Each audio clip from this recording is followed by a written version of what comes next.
El macroscopio es un instrumento que permite ver de cerca algo grande, y esa será nuestra intención. Acercarnos desde las pequeñas historias personales y sus recorridos al sistema científico nacional. ¿Quiénes lo conforman? ¿Cómo llegaron allí? ¿Desde dónde partieron? ¿Qué obstáculos tuvieron que sortear? Son solo algunas de las preguntas que estaremos contestando en nuestro programa. Les invitamos a escuchar estas trayectorias y a sus protagonistas.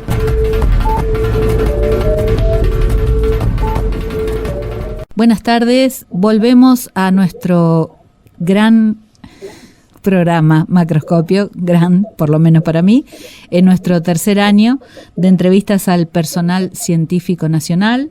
Hoy tenemos el gusto de hablar con el doctor Matías Blaustein. Matías es investigador de CONICET, trabaja en el Instituto de Biociencias, Biotecnología y Biología Translacional de la Facultad de Ciencias Exactas y Naturales de la UBA, y además integra el grupo de Biología de Sistemas y Filosofía del Cáncer. Buenas tardes, Matías, bienvenido a Macroscopio. Hola, ¿qué tal, Sandra? Buenas tardes, un gusto estar acá charlando con ustedes. Gracias por tu tiempo y por acceder a esta charla. Contame un poco, Matías, cómo decidiste tu formación, cómo decidiste tu carrera, tu profesión. Bueno, la verdad es que cuando yo estaba en el secundario tenía dos motivaciones, dos cosas que me gustaba mucho hacer. Por un lado, todo lo que tenía que ver con cuestiones más científicas y filosóficas, y por otro lado, lo que tiene que ver más con el arte, cuestiones vinculadas con la acuarela, el dibujo y la ilustración. Uh-huh. Y bueno, me terminé inclinando más por una forma de ser por las cuestiones más vinculadas con la ciencia.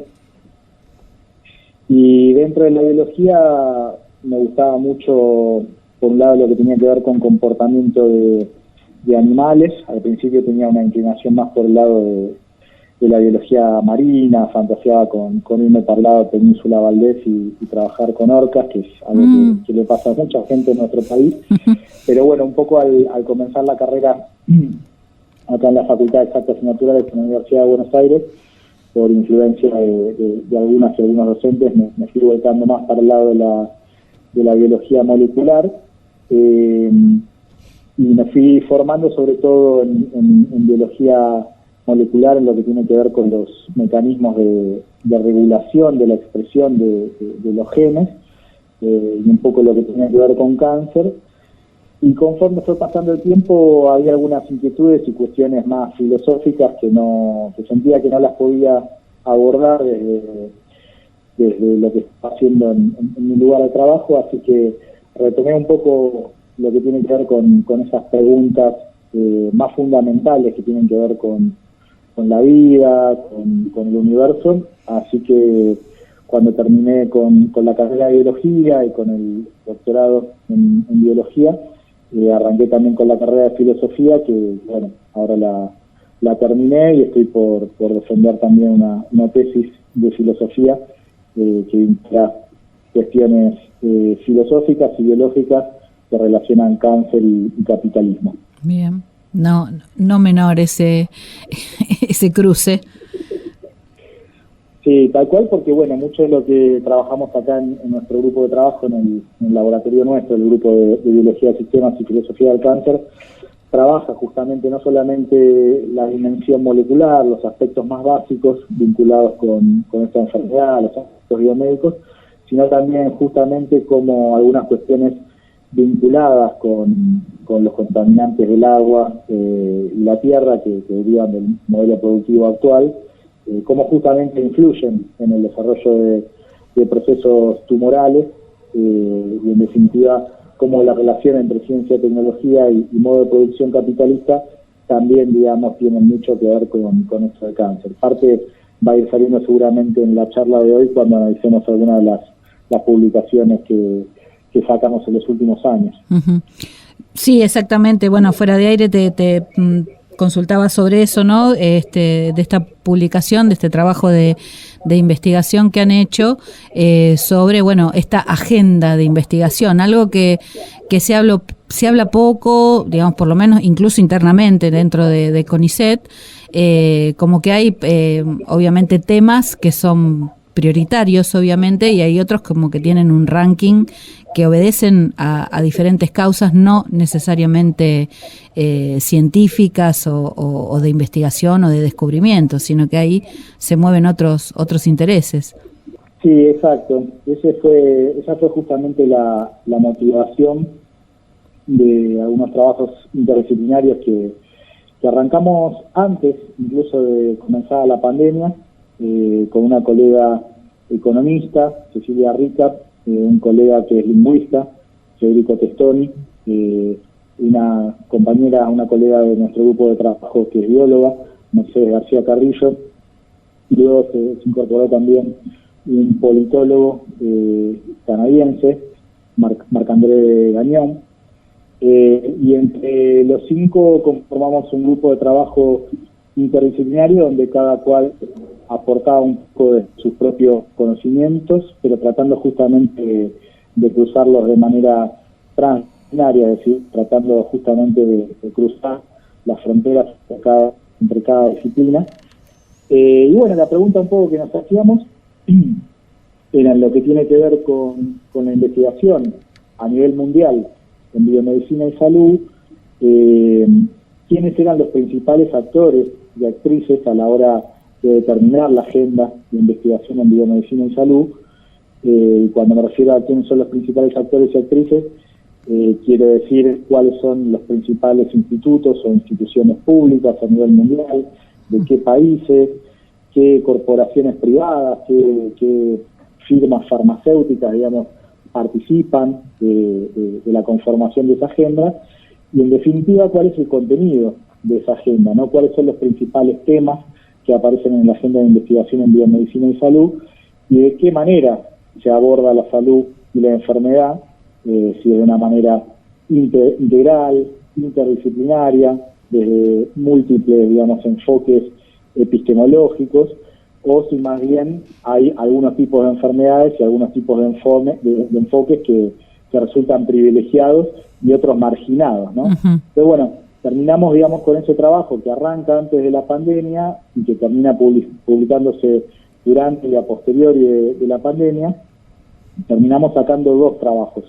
Un trabajo más centrado en lo que es la agenda global, la agenda hegemónica o dominante, que es la que de alguna manera digitan los países centrales, las principales instituciones a nivel mundial y las corporaciones más importantes de la farmacéutica, y otro segundo trabajo derivado de este primero que tenía que ver con cuál es la influencia de esa agenda global en la propia agenda del CONICET, el principal organismo científico de nuestro país, a la hora también justamente de abordar biomedicina y salud en nuestro país, ¿no? Uh-huh.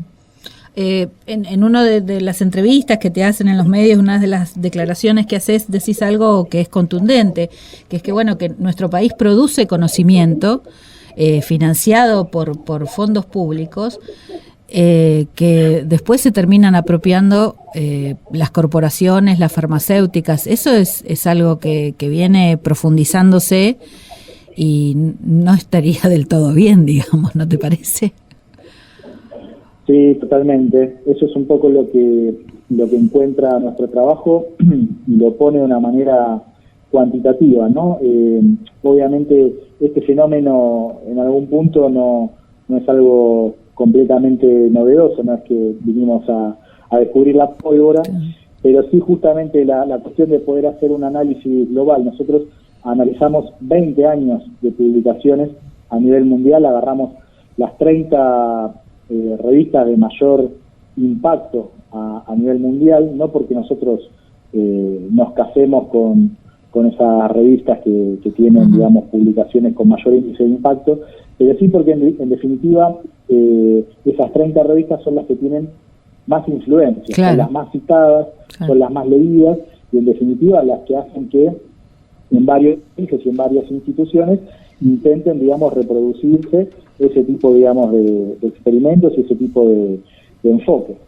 Entonces, por un lado, analizamos cerca de 100.000 trabajos publicados entre el año 1999 y el año 2018, justo antes de la pandemia a nivel mundial, y analizamos el corpus del CONICET dentro de lo que es biomedicina y salud siempre, para esos mismos 20 años. Entonces eso nos dio la posibilidad de comparar entre lo que aparecía a nivel global y lo que aparecía en el CONICET y encontrar esto que decías vos, lo que uno ya venía viendo y detectando a nivel de lo que es la mercantilización del conocimiento, encontrar lo que nosotros llamamos un extractivismo, ¿no?, ya de conocimiento, en el cual directamente el trabajo que nosotros realizamos en instituciones públicas, en mi caso en la Universidad de Buenos Aires y en el CONICET, ese trabajo se lo terminan apropiando las corporaciones las corporaciones privadas a nivel mundial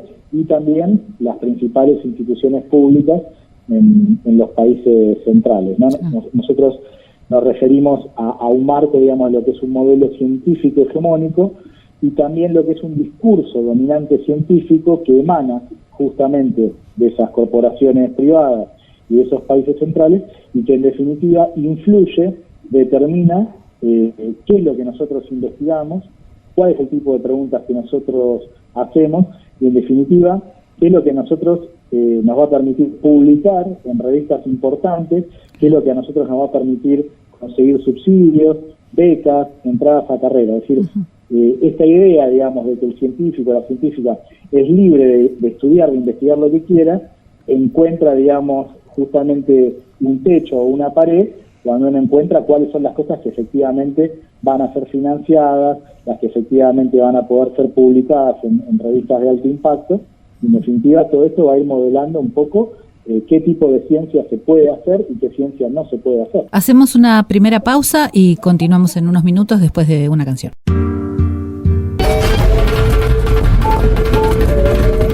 Macroscopio. Ver de cerca algo grande. Continuamos hablando con Matías Blaustein, estamos hablando de la agenda de investigación en ciencias médicas. Estábamos planteando algo muy fuerte, que es el tema de cómo se investiga, qué se investiga a partir de esta agenda internacional, un tanto impuesta por otros países, por otros intereses. En nuestros países, que siempre terminamos siendo en desarrollo y nunca nos terminamos de desarrollar, esto es mucho más perverso, me parece, en el sentido de que, bueno, ¿por qué no podemos, más allá de los gobiernos de turno, planificar y tener una agenda propia, es decir, qué es lo que nos importa a nosotros, qué es lo que realmente nos interesa, qué es lo que nos sirve, que también un poco es lo que el común de la gente se pregunta, ¿no? Más de una vez has escuchado seguramente las críticas a qué se investiga, para qué. Bueno, ¿por qué no podemos llegar a esa independencia, llegado el caso, que bueno, que es en otros ámbitos también, obviamente, no solo el científico? Tal cual, cuando uno se fija que en definitiva nuestro sueldo y buena parte, digamos, de los fondos para investigar son fondos públicos, plata que incluso está aportando cada persona cuando paga el IVA, cuando va al supermercado. Bueno, lógicamente uno pretende que el producto de nuestro trabajo, en nuestro caso lo que es la producción de conocimiento, sirva justamente para satisfacer las necesidades del pueblo, ¿no? Y no las necesidades de las grandes empresas. Uh-huh. Nosotros justamente lo que encontramos en estos trabajos es que, bueno, a nivel mundial uno encuentra que el rol de las corporaciones farmacéuticas es cada vez más fuerte, ya no solamente a la hora de financiar las investigaciones en biomedicina y salud, sino que ya empiezan a participar directamente como coautores, ¿no? El personal de las corporaciones privadas, de las farmacéuticas, participa en redes de coautoría, copublican, digamos, artículos de investigación y empiezan a aparecer, si uno genera redes tratando de ver de qué manera dialogan, de qué manera se entrecruza la producción de conocimiento de distintas instituciones, las corporaciones privadas, las farmacéuticas, empiezan a aparecer justamente en nodos, en lugares centrales, entrecruzando lo que son las redes de coautoría de las principales instituciones a nivel mundial. Es decir, que las corporaciones privadas están influyendo fuertemente en la agenda de investigación de las principales instituciones científicas del mundo. Y como después el propio CONICET tiene muchas veces redes de coautoría con instituciones científicas a nivel mundial, pero sobre todo porque leemos, consumimos publicaciones científicas que ya vienen visitadas por las corporaciones farmacéuticas, bueno, nosotros mismos después nos vemos influidos por ese contenido de esta investigación. ¿Y qué es lo que encontramos en ese contenido, en esa investigación? Y que, por ejemplo, las enfermedades que generan, digamos, mayor lucro a nivel de la salud, ya no la salud entendida como un derecho, sino justamente como un negocio, son justamente ese tipo de enfermedades, el cáncer, las enfermedades cardiovasculares, las que más se investigan, mientras que un montón de enfermedades que tienen que ver con enfermedades de la pobreza, con enfermedades de los países periféricos, se dejan de lado. Ahí aparece justamente muy importante buena parte de las enfermedades infecciosas vinculadas con lo que fue SARS, con el MERS, digamos, con todos los antecedentes de lo que fue esta última pandemia que tuvimos, fueron enfermedades que se dejaron de lado, porque afectaban en general a lugares más pobres, y el hecho justamente de no estudiar cuáles eran los orígenes de este tipo de epidemias son los que después generan que vos tengas pandemias como la que tuvimos en el último tiempo.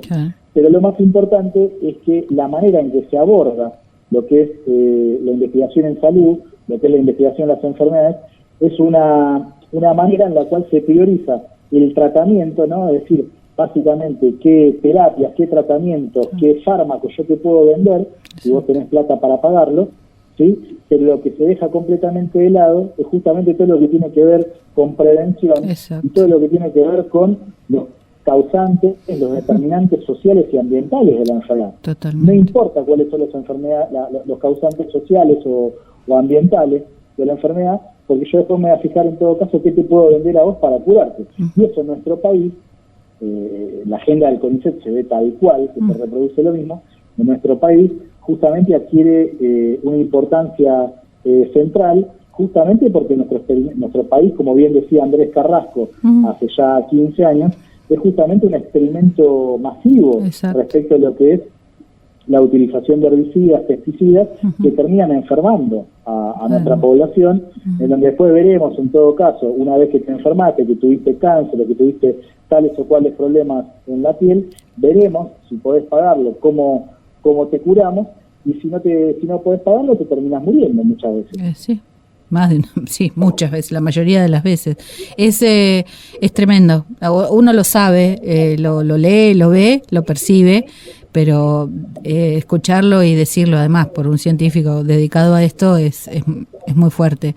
Y cuando hablabas de lo que estás hablando, me recordaba el tema del Chagas, nuestra enfermedad histórica, endémica, recontra extendida, además, que antes era bastante más centralizada en ciertas provincias, que hace, no sé, décadas que se investiga, y los grupos nunca terminan de plasmar avances, porque precisamente es una enfermedad de la pobreza, además. Y bueno, también esta cosa burda que fue la mercantilización de las vacunas en la última pandemia. O sea, eso se vio así expuesto de una manera tan cruda, países que tiraban vacunas vencidas y otros que no tenían para vacunar a su población. Una cosa muy, muy terrible, ¿no? ¿Te das cuenta? Yo voy a tomar esos dos ejemplos que mencionabas vos, que me resultan muy pertinentes. Lo que tiene que ver con Chagas, nosotros lo analizamos en detalle en nuestro último trabajo, porque justamente, obviamente, lo que es la agenda global, la que tiene que ver con los países centrales, con las corporaciones farmacéuticas, ni aparece Chagas. Claro. En general, lo que tiene que ver con cuestiones asociadas a patógenos, claro, a microbiología y demás, ni aparece.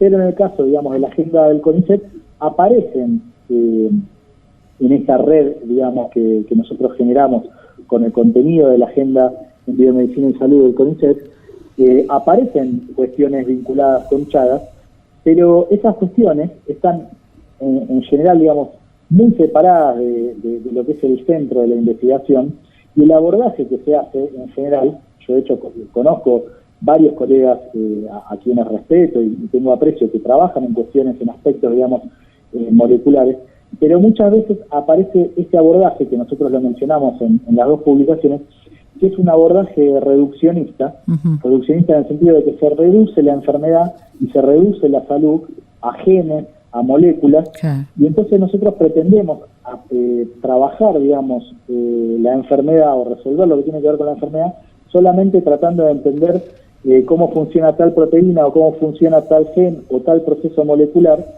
cuando muchas veces buena parte de lo que hace la enfermedad se tiene que abordar de manera integral. O sea, buena parte de lo que hace la enfermedad se hubiera resuelto ya hace años con políticas sociales, económicas, ambientales, en donde en todo caso la parte médica molecular es una parte. Si eso se aborda justamente de manera integral, interdisciplinaria, probablemente ya estaría resuelto eso. Entonces se invierte muchas veces en ver qué fármaco o qué terapia, cuando en realidad hay maneras mucho más sencillas. Entonces, eso nosotros ya lo veíamos a nivel del Chagas. Y bueno, con lo de las vacunas pasa otro tanto, ¿no? O sea, buena parte de la pandemia nos la pasamos hablando de la vacuna, nos la pasamos hablando del virus, pero muy poco se habló de cómo se origina, en todo caso, esta pandemia, ¿no? Este origen que tiene que ver no solamente con el virus, sino que tiene que ver con la forma en la que el ser humano se relaciona con el ambiente, se relaciona con la naturaleza, todo lo que tiene que ver justamente con el extractivismo y con la dominación del ser humano sobre la naturaleza. Este origen zoonótico, en donde la enfermedad aparece contagiada a través de especies traficadas, especies explotadas, especies desplazadas de su lugar de donde viven normalmente, que aparecen en los mercados, todo eso no se puso en discusión. De hecho, en nuestro país, mientras estábamos lidiando con la pandemia, seguíamos profundizando todo lo que tiene que ver con el extractivismo, el desmonte, todo lo que tiene que ver con el corrimiento de la frontera del agronegocio, y eso genera cantidad de enfermedades y epidemias en nuestro país, sea dengue, zika, hantavirus, podríamos mencionar cantidad de enfermedades que tienen que ver justamente con estos orígenes zoonóticos, y eso no se revisa, solamente se discute la cuestión de la vacuna, y obviamente tampoco hay una producción pública que esté por fuera de lo que tiene que ver con el lucro en la salud que hablábamos hace un rato. Vos fíjate que Cuba, en tiempo récord, al mismo tiempo que las grandes corporaciones farmacéuticas, sacan no solo una, sino 2 vacunas para lo que tiene que ver con la COVID. Y acá todavía estamos discutiendo si pasa de fase 1 a fase 2 el proyecto más avanzado de vacuna. Cortamos otra vez una pausita y volvemos a profundizar sobre este tema. Tiempo. Macroscopio, la ciencia en su laberinto. Seguimos hablando con el doctor Matías Blaustein.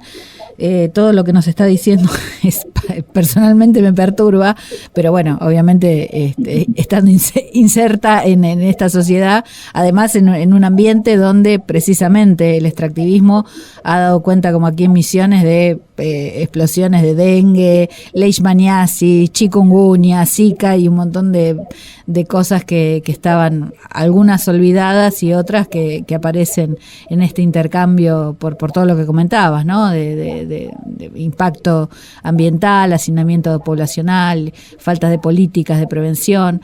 Eso quizás es ingenuo, ¿no? Lo que yo pregunto. Obviamente nuestro país cuenta con recursos y pensantes, digamos, que puedan idear políticas. ¿Dónde está la decisión? ¿Por qué no se hace esto, si es que se puede hacer, revertir estas prioridades? Y yo creo que tiene que ver, en primer lugar, con una cuestión de que las decisiones no son decisiones que se tomen de manera democrática, ¿no? O sea, en principio son decisiones que se toman por arriba, y en donde buena parte de lo que tiene que ver con la consulta en las decisiones, en todo caso, tiene que ver justamente con las corporaciones. Digo, el caso más emblemático es, cerramos el año 2022 con la designación de Antonio Aracre como jefe de asesores del presidente. Sí, eso fue un palazo. Claro, si el jefe de asesores es justamente el CEO que viene de Syngenta, que es la principal corporación vinculada al agronegocio, como en su momento fue ministro de Energía, el ex CEO de Shell, ¿no? Entonces, en un caso hablamos de extractivismo vinculado al agronegocio, en el otro hablamos de extractivismo vinculado con lo que tiene que ver con los combustibles, con el fracking.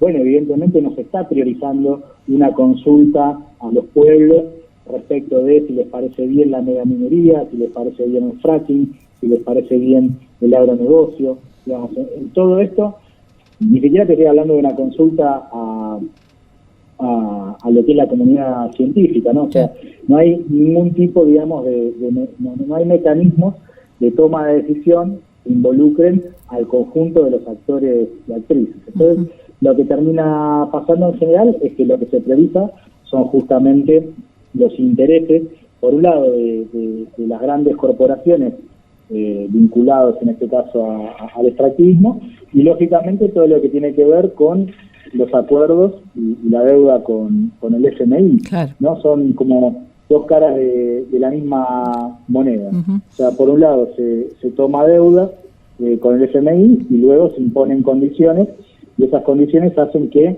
la única lógica, digamos, el único norte a la hora de tomar decisiones es la entrada de divisas, la entrada de dólares, ¿no? Cuando el único eje ordenador es cómo hacemos para poder tener más dólares, bueno, cuando ese es tu eje, el resto de las cuestiones no importa y solamente se prioriza lo que tiene que ver con lo urgente y no con lo necesario. En este caso, traer dólares es básicamente todo lo que tiene que ver con políticas de saqueo, con políticas de producción de commodities a como de lugar, y eso hace, lógicamente, que se hipoteque en términos económicos y políticos todo lo que tiene que ver con la política de nuestro país, pero que también se esté hipotecando todo lo que tiene que ver con la salud de nuestros cuerpos y territorios, ¿no? Nosotros incluso cuestionamos este tipo de políticas en clave de la propia lógica, porque nos dicen, bueno, esto tiene que ver con el desarrollo de nuestro país, esto tiene que ver con resolver las cuestiones del hambre, y nosotros lo que decimos es que este tipo de modelo, que es un modelo de reprimarización de la economía, lejos está de constituir un modelo de desarrollo. Por el contrario, es la vuelta, digamos, al modelo de granero del mundo, que ya se ha demostrado hace rato, digamos, que no funciona, en el cual se reprimariza la economía y lejos de volvernos soberanos, lejos de desarrollarnos, lo que genera justamente es mayor dependencia económica, un día de China, otro día de Estados Unidos, otro día de Brasil, de Australia, de Europa, pero te expone lógicamente a los vaivenes del mercado global, trabajando más que nada con materia prima. Bueno, vos me podés decir, hay la incorporación de tecnología en forma de un transgénico pero en definitiva básicamente es la reprimarización de nuestra economía, nos hace más dependientes, y luego en lo que tiene que ver con el resto de las dimensiones, en nuestro país hay menos o hay más hambre, y yo veo cada vez más hambre.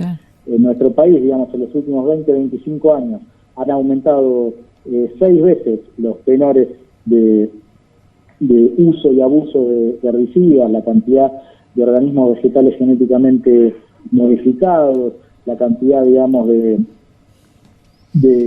soja que se planta en nuestro país, y conforme pasa todo eso, vos ves que se enriquecen, digamos, los mismos grupos, pero que en nuestro país la gente subsiste, digamos, a través de changas, pluriempleo, pero está cada vez peor. Entonces no es cierto, digamos, que nos haya llegado a tener cada vez más trabajo, menos hambre y más bienestar. Sí, bueno, cuando estabas hablando pensaba en eso, ¿no? La sojización, o sea, que fue vendida como en el discurso como también el desarrollo, el gran progreso y qué sé yo, y cada vez estamos más complicados con eso, y además nos sirvió de hecho porque los pools sojeros terminaron especulando, e incluso ahora no están vendiendo para ver el precio, o sea que eso tampoco impacta en la economía, como las regalías y las retenciones que se hace sobre las mineras, que no se sabe qué extraen, cuánto extraen, lo que pagan,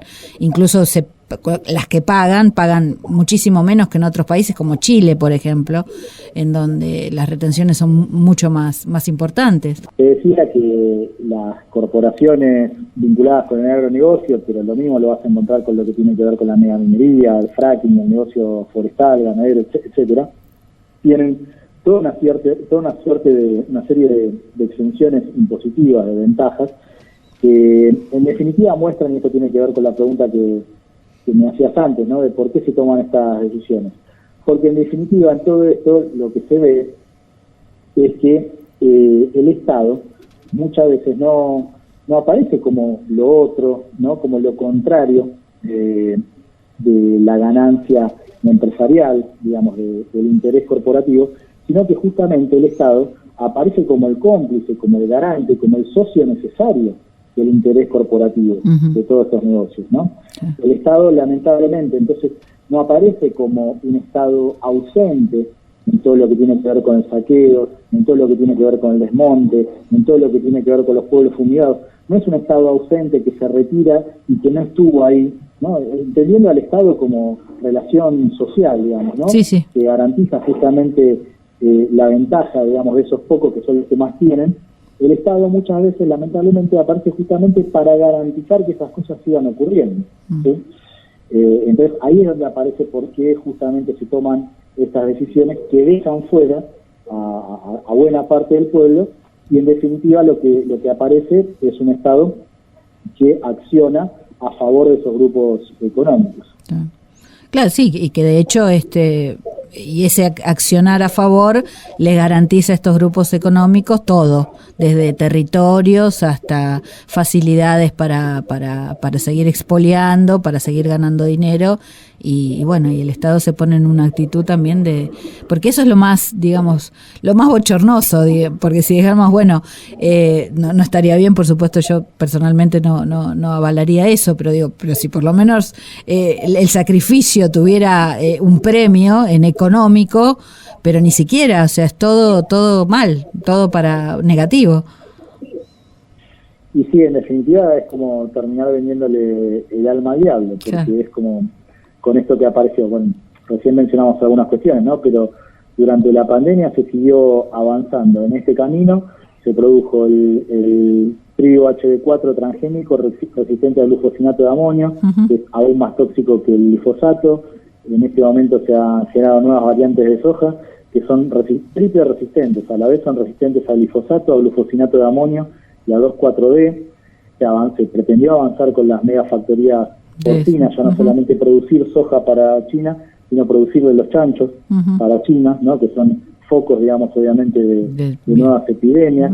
Se avanzó con la exploración offshore de nuestros mares, con el fracking, con todo lo que tiene que ver con el negocio del litio. Sí. Entonces, en definitiva, se sigue avanzando en ese sentido, y esto va a ser cada vez más grave. Entonces, bueno, por eso también un poco nosotros trazábamos este parangón, digamos, este paralelismo, en donde nosotros mostramos que justamente la ciencia no es algo, digamos, que está por fuera ajeno, claro. De toda esta... Claro, la ciencia obviamente es un engranaje fundamental para, en el propio, cuando vos agarrás, por ejemplo, lo que fue el Plan Argentina Innovadora durante el kirchnerismo, durante el gobierno de Cristina, o sea, no te estoy mencionando a Macri, digamos, no te estoy mencionando, te estoy mencionando directamente el propio plan, digamos, durante el gobierno de Cristina. Vos lees la introducción del plan, digamos, de ciencia y técnica durante esos años, y lo que aparece es que la ciencia tiene que ser justamente el garante de producir riqueza, ¿no? De producir ganancia. Entonces, en definitiva, ya aparece, no importa, por eso yo hablo de políticas de Estado, no importa cuál es el gobierno de turno, la ciencia está puesta al servicio de producir dinero, ¿sí? Ya no aparece la ciencia justamente al servicio de producir bienestar, de que la gente esté mejor, sino se traza, digamos, una solución de continuidad de, bueno, vos producime divisas, traeme dólares, que eso es lo que derrama en forma de bienestar. Y lo que vemos, en definitiva, lamentablemente, son derrames de las megamineras, son derrames como el que hubo el otro día en zona oeste, pegado a la capital, de un producto que también tenía que ver con Syngenta. Entonces el bienestar no es lo que se derrama, sino justamente lo que se derrama es contaminantes y enfermedad. Y en definitiva, para cerrar, digamos lo que decía, así como nosotros hablamos de extractivismo, de lo que el Estado y las empresas llaman recursos naturales, que son nuestros bienes comunes, de la misma manera, lo que hacemos nosotros como científicos, como productores de conocimiento, opera ahí un extractivismo de recursos humanos. Nosotros somos recursos que terminamos trabajando justamente ese extractivismo de conocimiento para las empresas. No importa si son empresas nacionales o si son empresas transnacionales. O sea, en definitiva, todos estos grupos operan justamente bajo la lógica del interés de la generación de ganancias. Vos fíjate que hace un rato me hablabas de las vacunas, quien es uno de los principales CEOs y operadores en todo lo que tiene que ver con el agronegocio, con el negocio ganadero, con el negocio forestal, que es Hugo Sigman, es el que estuvo justamente detrás de las vacunas. Exacto. Ahora de lo que fue las vacunas en relación con la COVID. Esas ya se vendieron todas, ¿viste? No quedó nada para el país. Pero antes estuvo, cuando fue la gripe A, fue también los mismos actores que estuvieron detrás de ese negocio. Entonces, las corporaciones farmacéuticas, en definitiva, son las que te digitan la agenda de investigación en biomedicina y salud. Esas agendas son las que después terminan produciendo enfermedad, las que terminan produciendo contaminación, y luego vuelven a aparecer esas mismas corporaciones, esos mismos CEOs, para venderte las vacunas o los medicamentos para curar las enfermedades que ellos mismos generaron. Sí, es para ellos es cierra con moño. Claro. Hacemos la última pausa, Matías, y volvemos en unos minutos.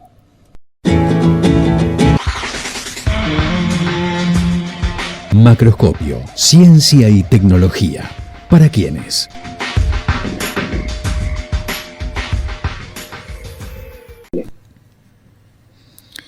Continuamos hablando entonces con el doctor Matías Blaustein, ya en este último bloque.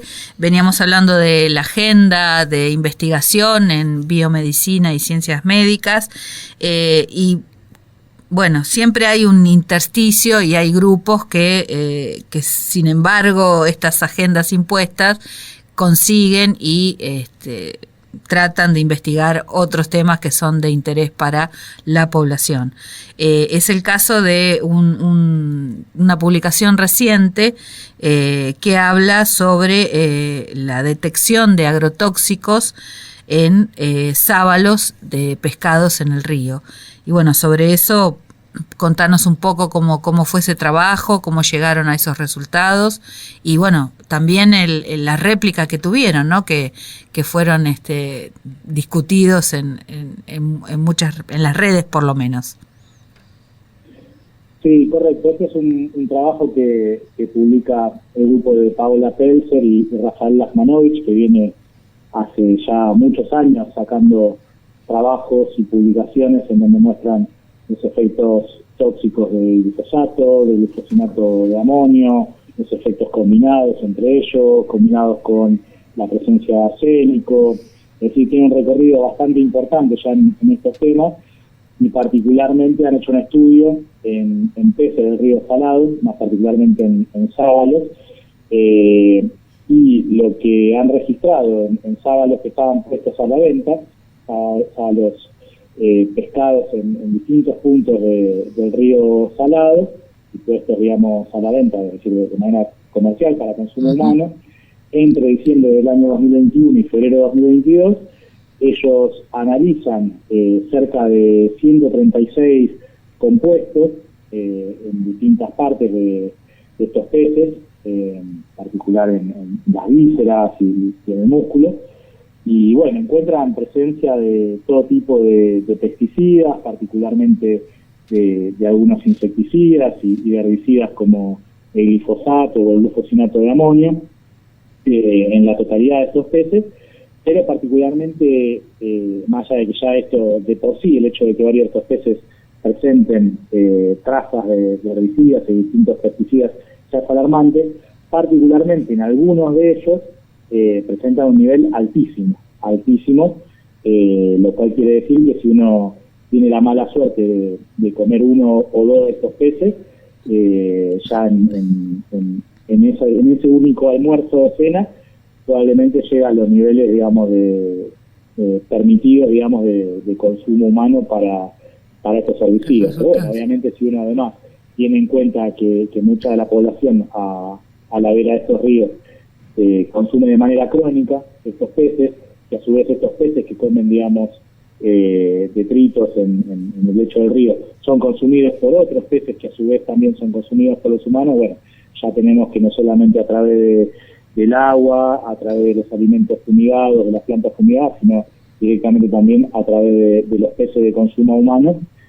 todos estos herbicidas, los productos de degradación, los productos metabólicos de estos herbicidas, pasan a ser acumulados en la ingesta cotidiana de los pobladores y las pobladoras de nuestro país. Claro.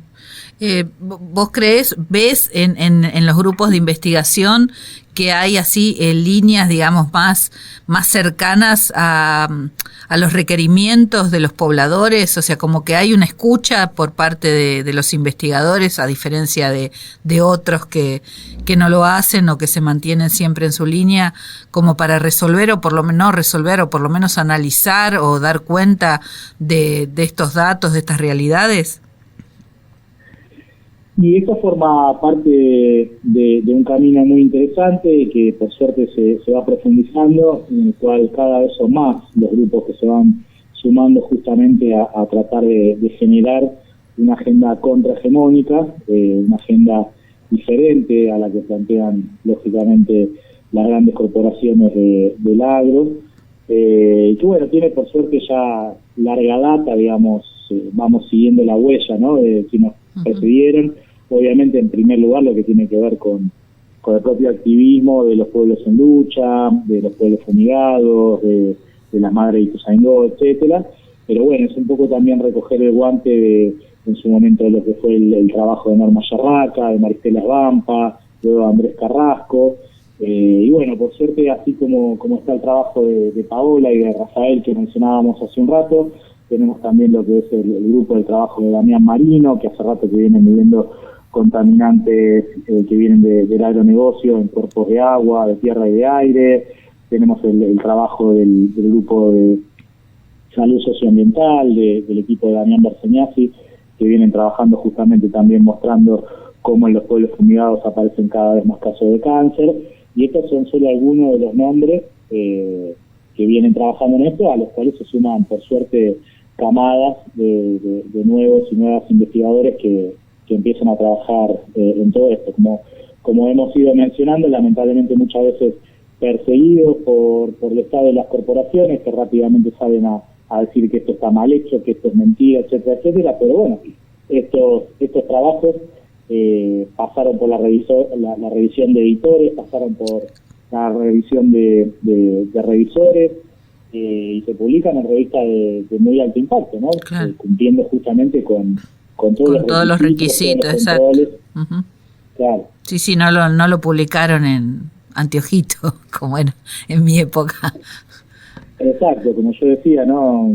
Discutiendo con una persona del agro que decía, bueno, pero esto fue en un periodo de sequía donde el río estaba muy bajo.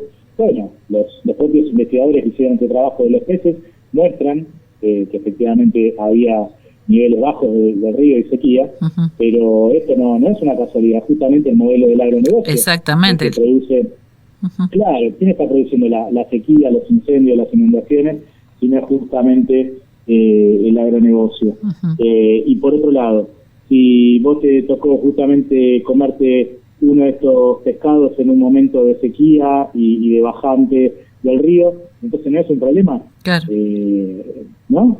Sí. Es llamativo. Sí, yo leí toda esa discusión que fue en Twitter y que bueno, que ya sabemos que es un espacio bastante particular, no es, digamos, un espacio de discusión saludable, pero a mí me parece igualmente interesante e importante usarlo porque, bueno, mucha gente accede a eso y quizás lee estas notas, estos artículos en los diarios que refieren a la publicación de una manera más coloquial y les son accesibles, lo que sería, no podrían leer la revista científica, ¿no?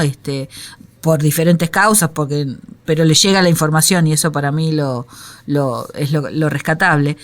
Uno de los argumentos era la cantidad de peces que habían sido analizados. Lo que para mí era un contraargumento. En realidad, si solo fueron X cantidad de peces, mejor, porque no se hizo un censo de sábalos. Es decir, que si de todos los sábados que hay se pescaron 16 y esos 16, ¿qué no habrá en los otros? ¿O habrá lo mismo? O sea, no tenía que ver con... Me pareció un argumento hasta ridículo. Pero bueno, era parte de... Yo trabajo en biología molecular, nosotros estamos acostumbrados a trabajar con N igual a 3, con nuestros experimentos, como decís vos, digamos, o sea, ¿cuál es la probabilidad si vos sacás 10, 12, 13 o 16 de estos bichos que todos tengan presencia de alguna de estas cosas? Claro. Ya es suficientemente alarmante, y con que alguno tenga una presencia particularmente alta, y cuando decimos particularmente alta estamos hablando de nivel récord a nivel mundial. Eso sí, ¿no? No debería hacer falta explicar todas estas cuestiones. Claro. Como bien decís, yo no iba a escribir nada al respecto por lo que decís vos, que en Twitter después se arman este debate de sordos, con haters y demás. Pero bueno, justamente fíjate que, apoyando lo que decís vos, tengo un grupo de colegas biólogos moleculares que no trabajan en estos temas, trabajan en otros, con la agenda, digamos, más hegemónica, y fueron ellos los que me alentaron a decir, bueno, pero lo que decís vos es cierto. O sea, y yo había leído los argumentos, digamos, del ingeniero agrónomo, y me parecían convincentes, que recién cuando leo lo que vos, nosotros estamos en un chat, ¿viste? Recién cuando leo lo que vos dijiste en el chat, digo, pero tiene razón, ponelo esto de manera pública para que otra cantidad de gente pueda leer lo mismo. Así que bueno, finalmente me animaron y efectivamente, verdad, tuve una cantidad brutal de lectura, no sé, como 20.000 interacciones, retuiteos, compartidos. Así que bueno, uno va sumando obviamente desde donde puede. Las redes claramente no son las que van a hacer la diferencia, pero bueno, son una mini trinchera más de la que uno también va acompañando toda esta cuestión, ¿no? Exacto, hay que utilizar todos los espacios, porque bueno, sabemos que hay espacios de los grandes medios que están vedados para ciertos temas, y bueno, hay que buscar también aquí los intersticios para meterse y poner en agenda, por lo menos en visibilizar estas investigaciones que están hechas con un rigor científico, con seriedad, y bueno, compartirlas para que la gente sepa, todos, el común, el que puede comer el pescado contaminado, y también el que decide que estas políticas y que estos modelos sigan adelante, ¿no? En contra de la misma población y de su salud. Así que bien por esas publicaciones y bien por seguir replicando en redes estos conocimientos. Gracias. Te agradezco mucho, Matías, por esta charla, que estuvo un poco en el entretelón, fue un poco complicado, pero bueno, logramos sacarla adelante. Así que bueno, empezaremos este ciclo con tus comentarios y todo lo que nos contaste de tus investigaciones. Te agradezco mucho. No, al contrario, el agradecido soy yo, y como bien decís, por suerte van emergiendo cada vez más, no solamente investigadores e investigadoras individuales, sino grupos. Este tipo de cosas las hemos desarrollado también desde lo que fue el colectivo Trigo Limpio, donde denunciamos todo lo que fue el desarrollo del trigo HD4 resistente a sequía y al glifosinato de amonio. En su momento todo lo que fue también el trabajo grupal para discutir y polemizar todo lo que tuvo que ver con la exploración offshore de nuestros mares, lo que tuvo que ver con la megaminería, el fracking y muchos etcétera. Y bueno, nada, de a poco, digamos, se va generando esa otra ciencia, ¿no? Lo que nosotros llamamos una ciencia popular, una construcción colectiva de conocimiento, la investigación, acción participativa, con una agenda diferente de la agenda de las corporaciones y del Estado.